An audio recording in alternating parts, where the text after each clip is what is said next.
আমরা কথা বলবো সেই টকবগে তরুণের সাথে, যাকে দেখলে বোঝাই যায় না যে তার চোয়ালে অপারেশন হয়েছে এবং চোয়ালের একটি পাশ টিউমারের জন্য ফেলে দেওয়া হয়েছিল এবং এত সুন্দর রিকনস্ট্রাকশন করা হয়েছে, আমাদের টিম করেছে। রিকনস্ট্রাকশনের অর্থ যার মানে হচ্ছে যে আমরা যে ফেলে দেওয়া চোয়াল, ওনার যে ডান দিকে টিউমার হয়েছিল চোয়ালের ডান দিকে, সেই টিউমারের জন্য খুব কসমেটিক্যালি ওনার টিউমার নিচের চোয়াল থেকে পার্শিয়ালি ওনার নিচের চোয়াল ফেলে দেওয়া হয় একটা অংশ, এবং সেটি হচ্ছে বাম পা থেকে হাড় নিয়ে, যাকে আমরা ফিবুলা বলি, সেই মাইক্রোভাস্কুলার সার্জারি করে ওনার চোয়াল প্রতিস্থাপন করা। এবং এত সুন্দর নিখুঁত কাজ যে দেখতে পাচ্ছেন যে তার কিন্তু কোনো রকম কোনো ডিফর্মিটি নেই, এবং বোঝাই যাচ্ছে না যে এই টকবগে তরুণ কখনো অপারেশন করা হয়েছে তার। আচ্ছা, আপনার নামটা কি যেন? মোহাম্মদ কামরুল ইসলাম। মোহাম্মদ কামরুল ইসলাম। তো আপনার অপারেশন কখন হয়েছিল, কতদিন আগে?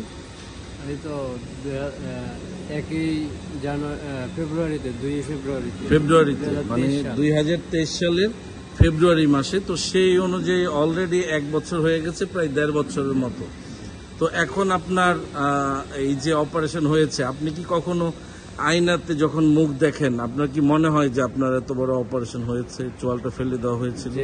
হ্যাঁ, তো সেই থেকে কি মনের মধ্যে একটা শান্তি আসে না যে না, আমার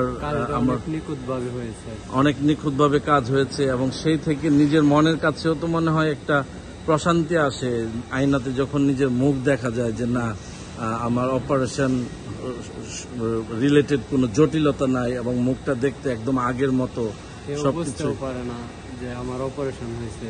তো এই যে কেউ বুঝতে পারে না, সেটা আপনার কাছে কি রকম লাগে? অনেক ভালো লাগে।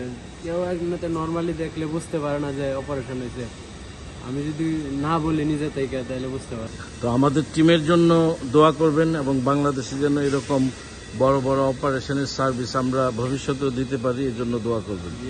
আমি সবসময় দোয়া করি আপনাদের টিম আরো ভালো কিছু করুক। আমার মতো এরকম ইয়াং যুবকরা অনেক নানান সমস্যায় আছে, এইভাবে যদি অপারেশন হয় তাহলে ওরাও খুশি হবে। ওদের মুখও যদি এভাবে দেখা যায় তাহলে বুঝতেই পারবে না যে অপারেশন হয়েছে। ওকে, আপনাকে রেগুলার ফলো আপে আসার জন্য অনেক অনেক ধন্যবাদ। অনেক মূল্যবান সময় ব্যয় করে আপনি আসছেন, অনেক অনেক ধন্যবাদ। ভালো থাকবেন।